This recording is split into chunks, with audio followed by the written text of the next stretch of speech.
What would you do if your child came to you with a truth that scared you? What does it really take to be a parent your child is proud of? If those questions made you pause, then this is exactly the right place for you. Today's guest is a truth teller, a cycle breaker, and a fierce advocate for parents and families navigating the journey of LGBTQ plus identity, and especially Black and and gender diverse youth. Dr. Lulu, also known as the Momatrician, is a pediatrician, parent coach, gender and sexuality educator, and the mother of a transgender child. She is also the author of the book About Your Black Transgender Child: Answers to Most of Your Burning Questions. Dr. Lulu doesn't just talk about acceptance, she lives it. And today, she's here to help us all learn how. So, Dr. Lulu, welcome to the show. Thank you so much, Cynthia. I cannot believe we're finally doing this. Oh my goodness. I feel like it's been like a year we've been trying to get a time, like two busy moms, two busy people, just trying to get 1 hour window. Like, how hard is it? Very hard, It's very obviously. hard. Left to the two Well, and of we're us, it's also very hard. dealing with natural disasters and That problems too. part, that part, that part. I know, But we're so fun. here. We're here. So let's go. Yes. And such an important topic. So, first of all, just tell us a little bit about yourself. Like you have a vibrant life story to tell and, and why you're wanting to do this work. So, tell us about that. So I must start from the very beginning, right? It's a very good place to start. I was born, bred, buttered, and slightly burned in Nigeria, one of the most homophobic, one of the most religious countries in the world. So go figure. When I was 11, I went to boarding school, an all girls boarding school. And that was when I first noticed that well, maybe not at 11, but maybe between 13 and 16, I started noticing that I kind of like girls. I was like, what does this mean? I'm Catholic. I don't want to go to hell, all the things. Mhm. But I also kind of like boys. Wait. What does this mean? So the only word I had then was homosexual. And the second word I had was lesbian. So I just said, well, maybe I'm a lesbian that likes boys because I didn't know I didn't have any other words. And I want to stop there and say the power of you truly only know what you know. And that's what Mhm. they say representation matters because when you see someone or when you see a word and you start learning what that word means, then you now maybe find yourself inside of the word or parts of the word or parts of the phrase. And so as I got older, I discovered that there's a word called bisexual. I said, okay, that word sounds like me. And so for the longest time, that was my identity, my sexual identity. And then I wake up in the morning one day and I'm 55 years old. I'm like, wait, actually, I'm pansexual. I'm like, okay, Mm. what's going on here, God? What are you doing? But that's because I discovered the word pansexual and it fit Yes. better. I mean, you have lots and lots of pairs of shoes. Maybe sneakers fit you better. Maybe you like high heels. Maybe you like asparagus. Maybe it's the platforms. I mean, but they're all shoes or they're all footwear, like I like to say. So they're Mhm. all sexual identities, but I realized that bisexual doesn't quite fit because I'm also attracted to trans people. So that's not technically, and wait, and if you're non-binary, I don't care. Like I'm still Mhm. attracted to the soul and the person inside. And so I want to begin with what your children are going through. If as an adult, I had to find that space where I fit in, what more your 10-year-old or your 15-year-old or maybe even your 6-year-old, right? These things are things that are available for us. And when you come in contact with them, then you know. Otherwise, you don't Mhm. just magically know. When my kid was 12, I was like, so is you gay or is you not gay? And she was like, I don't know. I don't know. And that was her truth at that moment. When she was Mhm. 16, she was like, I think I might be. And that was also okay because again, she was figuring it out. There's no Mhm. definite. So I want to paint a picture for the spectrum here. You can Yes. be all of those things. You can be none of those things. You can be some of them. Sometimes it can be, all of the beautiful ways that we can all just, be. And so I don't know if Mhm. that answered your question, but that's kind of the piece of my story that I think led me into to becoming a gender and sexuality educator, for instance, because Mm-hmm. I said, wait, if I'm just discovering this part of my sexuality at 55, what else is out there? What Yes. else are they not telling us? What else can I find out about myself? Then I realized that I'm actually curious about polyamory. I'm like, oh, wow, that's a thing. You know, Mhm. what is it? It's like, you see a fruit, you're like, what is that? Let me try it. Take it, it tastes like a mango, but it's not quite a mango. I don't know. I don't really like it. Oh, I love it, Mhm. right? I Mhm. think I want us to realize that literally when Martin Luther King said, when one of us is free, all of us is free. Well, really what he said was, Mhm. when one of us is not free, none of us is free, right? Right. So, but I Mhm. want to say when one of us is free, all of us can be free. The minute mile record was not broken until 74. Somebody ran a minute mile and it was broken. And now people run a mile in less than 30 seconds. Like, it's like once it happens, then, oh, it can happen. I want Mhm. parents to know that their children, just like them, are becoming. Mhm. You, Cynthia, are not the person you were yesterday. No matter how much you Mhm. try, you're becoming someone else. We all are Mhm. becoming. So Mhm. parents leaning in is critical.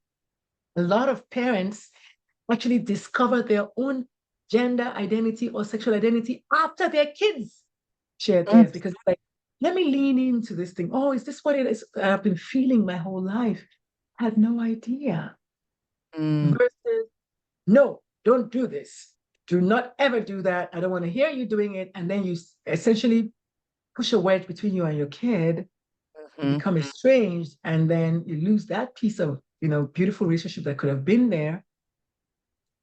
Or you could just learn about this together, right? And then Mhm. grow together and get informed more together. So anyway, Mhm.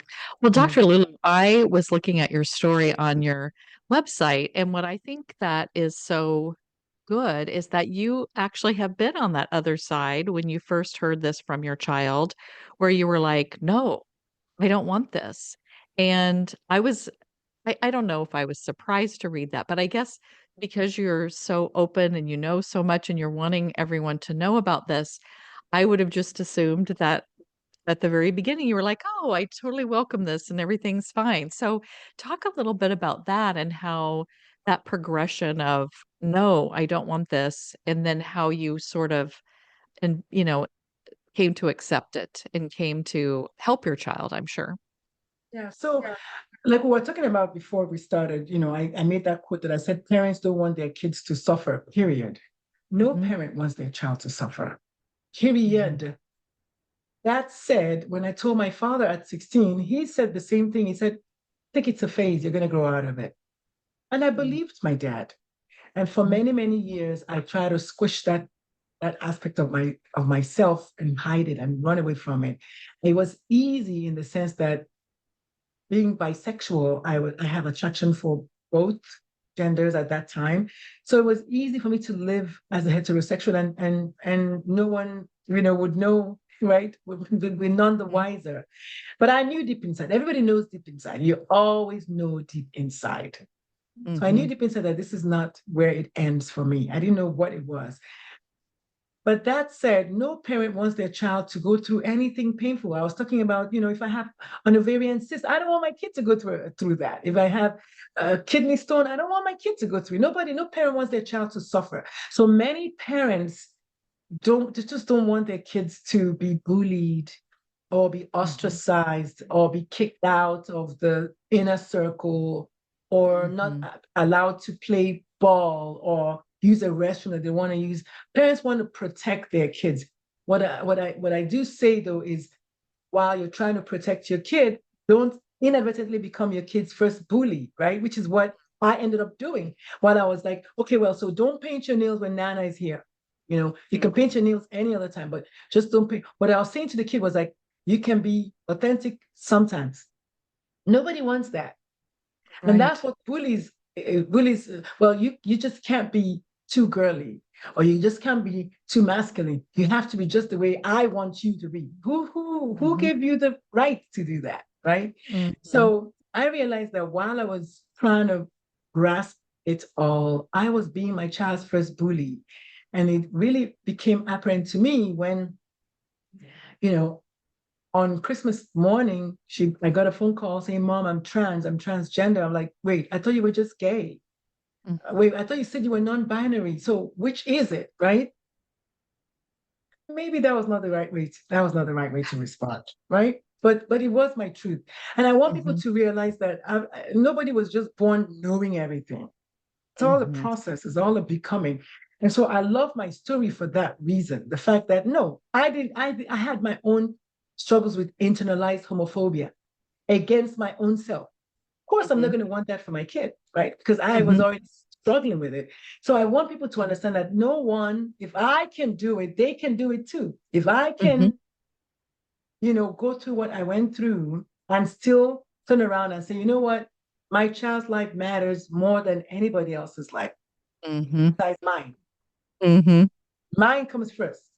Parents, you always have to know that your child does not come first. I know people say that a lot, but truly your child does not come first. And here's why. When a parent is suffering, child is suffering. Don't Mhm. tell me your child comes first when you can barely eat 3 square meals, right? Mhm. You might volunteer your food for your child. I get it. But at the end of the day, if you are not living your best life, your child doesn't see the example of what's possible for them. They know that their Mhm. mother suffered a lot. That's all they remember. So Mhm. your child is not going to be doing great if you yourself are just barely surviving. That's what I mean by that. So you must come first. The same reason why you put on your seatbelt in the airplane first. I mean, they could have Mhm. said put your child first, but what's the use if you're hypoxic and trying to put your Right. child's mask on? I mean, this is what I'm Mhm. saying. So Mhm. your life comes first. And I gave a talk yesterday about self-care, being self-love in action. Mhm. Self-care being self-love in action. Self-care comes from the abundance of self-love. If you're truly going to have the real, true self-love, that means you have to love yourself more than anyone else, including your child, including Mhm. your spouse. It's Mhm. almost bordering on selfishness. But hey, we have to do that. We have to self-advocate, be self-allies, be self-compassionate so that we can give from a place of abundance. Mhm. I love that. Otherwise, we'll suffer. Both of us are going to end Mhm. up suffering. So I want the Mhm. parents to know that they themselves leaning into their child's journey allows the two of them to grow into this beautiful dance, so to say. So once Mhm. I got that weight, after me, my child's life matters the most. It became easy for me to just say, you know what? You have to come through me. Whoever doesn't like it, it's a them problem. Mhm. It's just a change of framing. It's a change of mindset. I'm the one that reads to my child. I'm the one that tucked them into bed. I'm the one that cooks for them. I did all of that. So I am the best person to be their advocate. Yes. I It's love very it. simple. Yeah, it's a very Mhm. simple. I put that, it's actually in my book. One of the chapters in the book talks about the fact that, yeah, you must be about taking a bullet for your kid if you Mhm. can, right? But only if you can. If you're Right. too weak and too, then all of us suffer. Mm. Yeah, I'm so glad that you said that because I know as parents, we feel like our kids should come before us. But yeah, it doesn't really make sense because then if we're not taking care of ourselves, we can't take care of our kids. So I'm glad that you said that. Now, there seems to be a lot of confusion in the world in general, I think, on this gender identity issue because people are like, oh, well, you're born male or female. So are you confused about your gender? In my studies and working with so many families, I've understood now that sex and gender are not the same thing. But I think a lot of people still need that message. So I think please, give us a little lesson on what's the difference there and how people can understand the gender as being different from sex. So there's sex and there's sexuality then there's gender. And like what we were talking about before we went live, when you're talking about somebody's biological sex, that's based on their chromosomes. But let me ask you a question, Cynthia. When you wake up in the morning, do you feel like a girl? Like, do you feel like a woman, Cynthia? Well, I feel like I do, but then I don't know that I'm actually thinking about it. That Exactly. You that's just just how I know. identify. Exactly. And I always ask people that when people say, well, I say, well, when did you decide, you, whoever, decide to be heterosexual? What day did you say, okay, today I'm going to choose to be heterosexual? Mhm. It's just something that you know. You just Yeah. know it so well. And I want to say it's the same thing for those who are sexually minor or sexual minorities or Hmm. gender minorities or gender minor, right? So there's sex, which is a chromosomal situation. And you and I know, or maybe you don't, that there's also intersex, right? People who, Hmm. based on their chromosomes, their external genitalia is neither male nor female, right? Hmm. But they still feel a certain way. They feel like they're male or they feel like they're female. That Hmm. is gender identity. So the definition of gender identity is a deep personal, internal sense of self. Like you said, you don't know when you ever thought about it, you just always have been that way. Hmm. Same exact same thing for someone who's non-binary. They've always Hmm. known that they're not quite, they don't quite fit in. It's like Goldilocks. Well, one chair was a bit too big, the Hmm. other chair was a little too small, and this chair was just right. Hmm. Same thing. You don't know what it's like to be transgender because you're not transgender. Hmm. Am I? And I say that because my father, who in all of his wisdom said to me that it was a phase, he has every right to say that because he's not pansexual. He Right. doesn't know, right? So parents don't know what they don't know. And Hmm. like I said to a parent today in the clinic, how do you know your child is allergic to peanuts? You gotta feed them peanuts. You have to Yeah. give it to your kid. And then when you give it to your kid, then your kid's gonna break out. They say, oh, okay, you're allergic to penicillin, right? Hmm. Hmm. Same way we have to let our kids lead.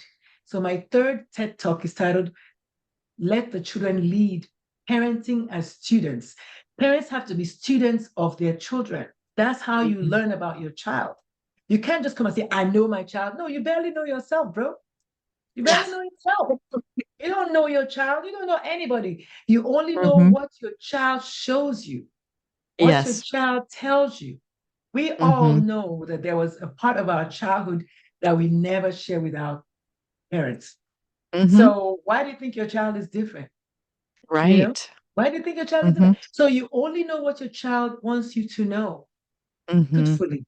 Okay. And that's why, so, well, I can't believe my child is 39 and is just now telling me that he's gay. Well, this is because either he's finally feeling comfortable enough to tell you at 39, or you finally earned your invitation. Because, Yeah. I don't like to talk about coming out, I like to talk about inviting in. You finally earned Hmm. your invitation. Or maybe your Mm. child finally feels comfortable, maybe has found a community, has found support, and now has found their voice, Hmm. whatever it is. So it's not quite as straightforward, is all I'm saying, as I Hmm. know I am such and such. So people say, you know what? I thought I was bisexual forever until I discovered, wait, you mean you're trans? I told this lady that I had the worst crush on her. I said, wait a minute, how are you trans? She said, I am. Hmm. And that goes to tell you that I'm not attracted to their genitalia. I'm attracted to the soul, to the person that I Yeah. met. But before they told me that they were trans, right? Hmm. And then I met another guy. I was like, oh my God, this guy is so hot. And then he tells me he's trans. I'm like, wait, what's going on here? And I went back and I looked, what does it mean when someone is attracted to trans people, non-binary people? They say, oh, that person is pansexual. I said, oh. Mm. So we are all learning every day from our kids. So Hmm. gender is a big umbrella. Underneath that umbrella is gender identity, which is a deep personal, internal sense of who I am. There's gender expression, which is how I choose to manifest Mm. my gender identity. I'm a girly girl all day. We were talking about your lipstick and your hair earlier on, Yep, right? I am too. I am a girly girl all day. I love dresses. Mhm. I'm wearing a dress right now with a Yep. nice jacket, looking all fly. Well, I looked flyer this morning when the makeup was still fresh, right? And someone else might feel more my ex-wife, she had one skirt in her entire closet, one, Mhm. because she just Mhm. loved Levi's jeans and she looked so good in them. And she felt even better, right? So Yeah. those clothes affirmed her. So dressing a little bit more masculine affirmed her. But she was still girly enough to still, you may not, she was not like heavily butch, Mhm. but just didn't feel good in dresses. Just Yeah. did not like skirts. And that's okay. So that's a Mhm. gender expression, how you manifest your gender identity. And then there's gender roles, which is mommy and Mm. daddy, right? I was a Mhm. single mom. I raised my three kids, and my dad always said, you do this single mommy like a man. I said, what do you mean? He said, well, in his Nigerian mind, he thinks men are like supposed to be like the protector, the provider, all the things. I said, that's just a gender role. We're just acting. It's a role that we're playing. Mhm. When I get someone else who maybe is going to help me raise my kids, I might decide to, okay, just do only the cooking. I won't wash the car anymore, right? Or I won't Mhm. do the traditionally masculine things if there's any such thing. Yeah. So it's a gender role. So there's gender Mhm. identity, gender expression, gender roles. Gender roles have now you know that it's this blurred line. Yes. We have Mhm. stay-at-home dads all day. We have moms that go to work, choose to go to work. A long time ago, men wore pink. It was the traditional color for men. High Mm. heels were introduced during the Napoleon era because Napoleon specifically was a short man and wanted to wear Mm. heels. So high heels were traditionally male clothing. Wigs were traditionally male clothing in the aristocratic era, right? And Mhm. today, wigs, maybe we can say more feminine, but I'm just saying how it changes. This Yes. thing I'm wearing is just a piece of material that is cut this way and I like it. And my friend who is Mhm. a clothing expert, he helps people like buy clothes and like do their closet and things like he talks about Mhm. how it's never about how you look in something, it's always about how you feel wearing it. And Mm. then I thought about that before. He said, listen, you look at the mirror first thing in the morning, you say, oh, this dress looks nice. But for the rest of the day, you have to feel somehow in the dress. Do you feel good? Because you don't have a mirror anymore, right? Technically speaking. You're Yeah. not work. And if the shoes are tight, no matter how nice they look, you're Right. uncomfortable. Mhm. So it talks about how it's always how you feel. So if somebody feels affirmed wearing clothes that are traditionally male, okay, fine. The Pope wore a gown. Yeah. That's what Jesus wore. A Mhm. long flowing gown. Let's call Mhm. it what it is. Jesus's hair was long and flowy, just like Yeah. yours, right? In the Mhm. pictures that we see. Yes. So we can't go by clothing. In my country, in my Nigeria where I grew, men wear wrappers or wraparound wrappers. Women also wear wraparound wrappers. So it's not a male or female kind of like that. I just want people to know that Mhm. all of these things are just ways of society trying to other people, just trying because at the end of the day, it doesn't really matter. It's just a piece of clothing. How do you feel when you wear it? If you feel like it affirms you, just like does your name affirm you? Do your pronouns affirm you? You see that? See where I'm going with this? Mhm. Then go with it. And it's nobody else's business that I like to wear skirts. There's a guy whose picture has gone viral on social media. He's a white male that only wears skirts and high heel shoes, but he is a heterosexual married man, but he loves wearing heels and skirts, Yeah. and he's doing his thing. Yes, and I love it when people do that. That is so amazing. And I love your description of all that. Now, for people who want to contact you or work with you or find out more about what you do, I'm going to put a lot of stuff in the show notes so they can find you. But tell us a little bit about what you do when you are a parent coach. How do you do that? And I think you have a podcast too, or maybe it's like Yes. off and on. I'm not sure if you have seasons. I just have mine all the time. Some people have seasons, so I don't know. At this point, we might as well call it season. Since I think it was since the swearing in January, we just kind of took some kind of hiatus at this point because Yeah, all our clients are too scared to come on the show. So sure. they've just been canceling every week. So we just holding Yeah. space for them. Hmm. So we might as well be on hiatus at this point. But we are booked till November, but every week someone's like, you know what, I just don't want. I said, it's fine. It's fine. The world is Yeah. weird right now. The Hmm. podcast is called Moms, the number four trans kids. So Moms for Trans Kids. So for obvious reasons, people just are scared to come and talk about their trans kids or their themselves as parents of trans kids because of what's happening in the world right now. And I Yeah. totally am okay with that. I'm not, it's still my podcast, it's still out there on Apple. But if no one Hmm. else wants to come right now, I have no problem at all. I've done the work and I enjoyed it while I did it, and it was great while it lasted. So Hmm. people can find the podcast. It's called Moms for Trans Kids. They can find us on YouTube. They can find us on Apple and wherever great podcasts, live. I also am on Instagram, I'm on LinkedIn. On Instagram, I'm more of a parent coach, and on LinkedIn, I'm more of an educator for physicians. So what I do is I'm a bridge. I help physicians create offices and practices that are affirming for all their patients. I want all Hmm. of their patients to come in and feel affirmed. So that means if it's a Black trans woman, I want them to come and say, wow, I felt seen and heard in that doctor's office. Right.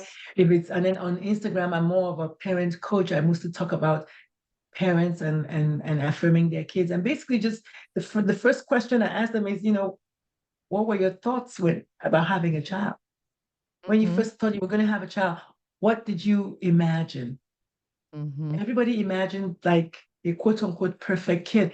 And yet we have kids with cerebral palsy. We have kids with Down syndrome. We have kids with, Hmm. who are Yeah. transgender. We have kids who are not everything that we wished for. And guess what? We just have to parent the child we've been given. And Yes. part of it is learning from the child and asking the child, how can I help?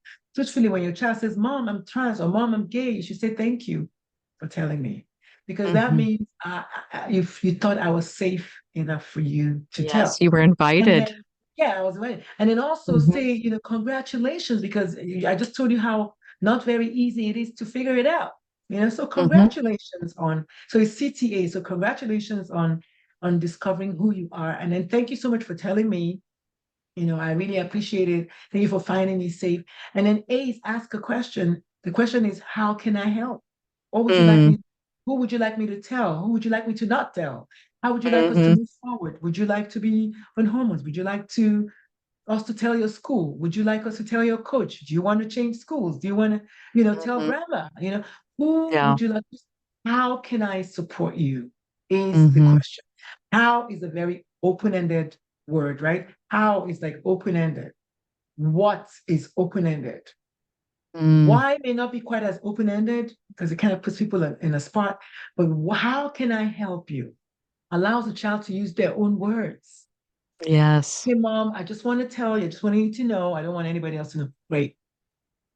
Oh, mom, I want you to paint my room rainbows. Okay, great. Oh, Hmm. mom, I would like a rainbow cake, but that's all. Okay, great.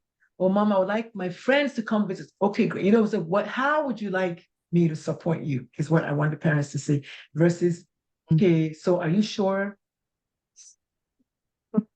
Wait, Oh, yes. is it your friends that kind of made you? Is it because you went Mm. to that school? Hmm. Or you were not gay when you left for college, and now you came back and you're gay. So the funny thing about it is that's actually very, very true. A lot of times when the child goes up to college, they find their community. So they're Hmm. able to express themselves exactly how they are. So, yes, they came back fully affirmed in their true Hmm. gender and their true. So now it looks like they went and came back gay, but they've always been. They just Mhm. didn't have the friends, didn't feel affirmed at home or whatever, right? So the Right. questions you don't want to ask is, and yeah, you also, I know people want to say, I love you a lot. I wanted to go there because there's nothing wrong with I love you. There's something wrong with mom, I'm gay, I love you. Because Mm. if your daughter said, Mom, I'm straight, you're not gonna say I love you. If your son brought Susan home, you're not gonna say, Oh, I love you. Mhm. It's I love you. You're supposed to love your kid regardless. It doesn't matter, right? It's like that's to me, that's not the answer. The answer is congratulations. Thank you so much. Oh my goodness, that's amazing. You can ask maybe how long have you known, right? You Mhm. can say what made you want to tell me today, Mhm. now, you know. You can say, oh my goodness, how would you like to move forward? What would you like us to do next? Things like that. Allowing the child to have autonomy of their story, autonomy of what to do next, right?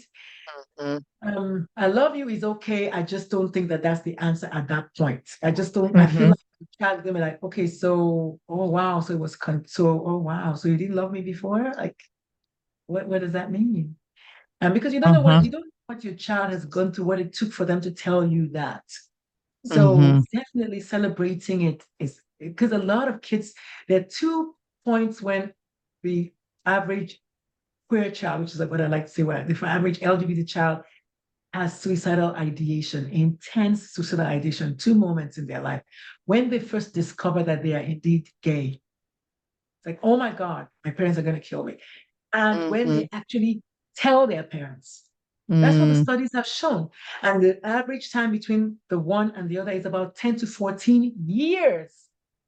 Oh my. I did not Mhm. know that.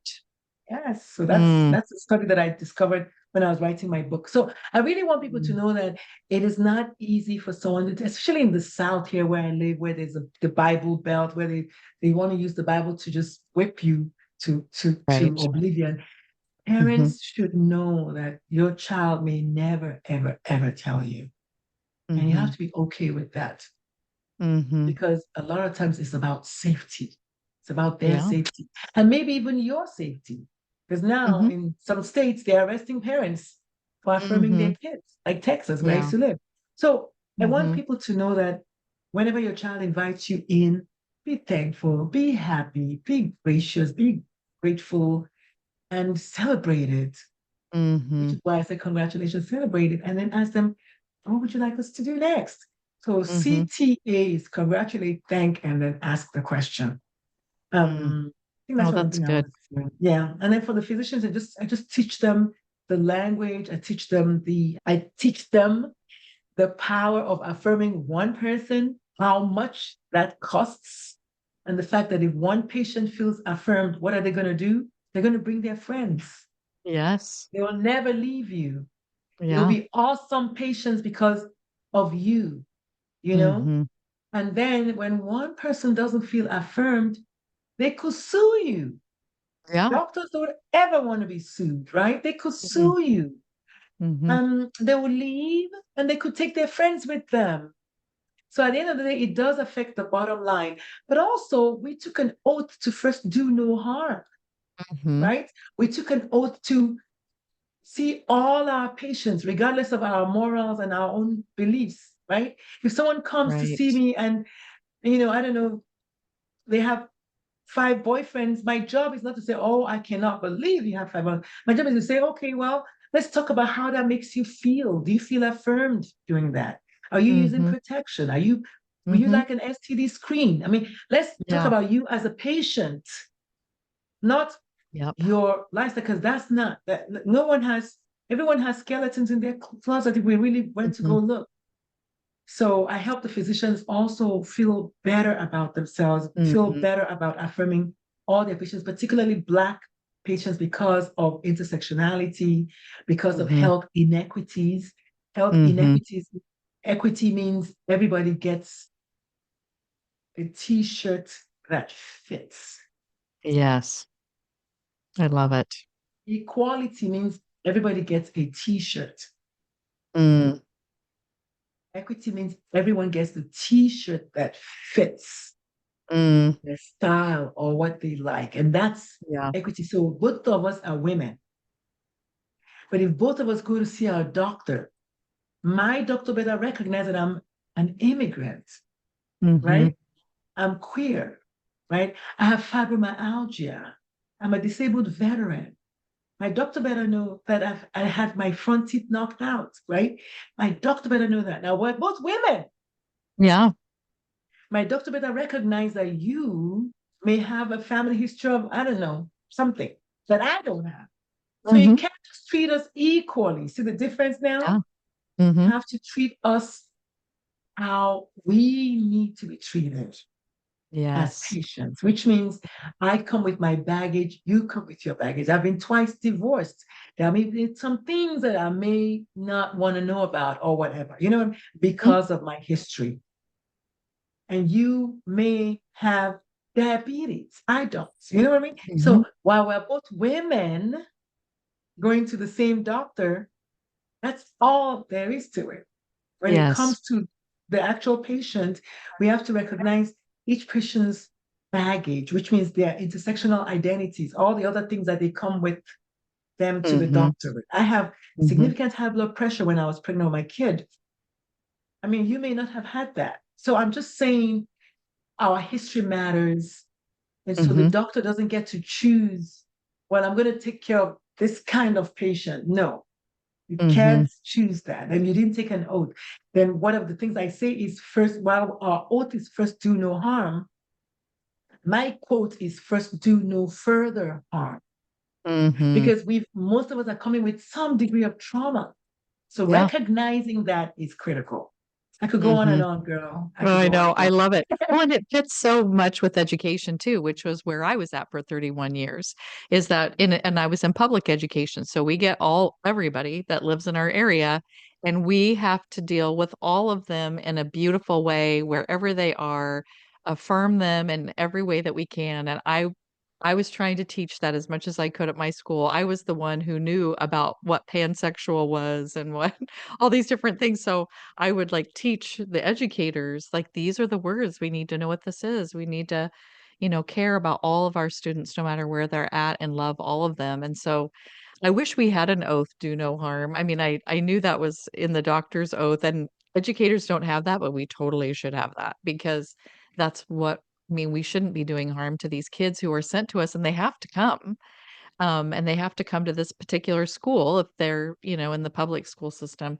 And so I think that's beautiful. I am so glad that you were on my podcast. This is information that I love. I want people to know about. I want us to care for everyone and take care of everyone and affirm them when we can. And so thank you so much for I giving us like that this you used the information. word. Yes, ma'am. I like that you use the word affirm. A lot of parents or a lot of people don't know the difference because I did not know what it meant. And then I learned about it while I was working on the book, well, maybe before, a little bit before that. But I mean, the book took me 3 years. So really, while I was working on the book. But the word affirm is what where folks prefer to accept. And that's because acceptance, while it's the more common word, Hmm. acceptance truly means that, okay, so I get to decide if I want to accept you or not. Yes. And that's okay. It's okay enough. But affirming means I'm making you. So acceptance is kind of more internal. I get Hmm. to decide I'm going to accept you or not. Yeah, you know what? I accept you. That's fine. But just don't do it outside. Okay. Yeah. You Hmm. can do it indoors so that's acceptance, like with limitations or with like boundaries. But affirmation means I am going to do everything to make you feel seen, heard, supported, right? So acceptance is like empathy, and Mm-hmm. affirmation is like compassion. So empathy is compassion, well, or rather, compassion is empathy plus how can I support you? How can I help you? That's what compassion is the next level.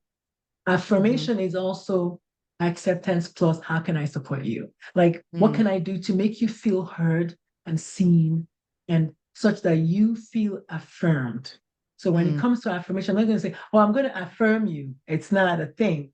However, what I'm saying, what I'm doing, how I'm acting, you feel affirmed. Does that make sense? So it's yes, I not love that. I didn't know external. the definition. I just had students that told me that I was gender affirming, and so I Well, there just you kind of go.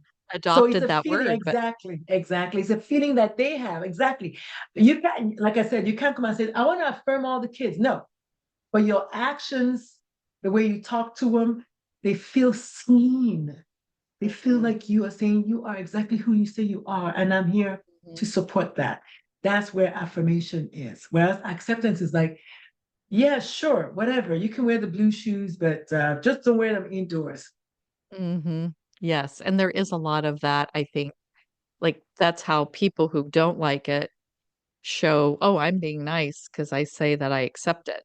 But it's not I feel like I can see through it, and I'm sure the kids do too. So, kids are very smart when it comes to that kind of stuff, and so I just try to be as real as I can be because I know that the kids will know that I am somebody that they can trust and that I am a safe spot. So I just keep doing that. But Dr. Lulu, I am so glad you were here. Thank you so much. I'm glad we finally made it through the storms and the weird scheduling and everything because we were supposed to talk to each other. So I Yes. hope my audience just reaches out and finds you and sees all the things that you're doing and checks out your book too.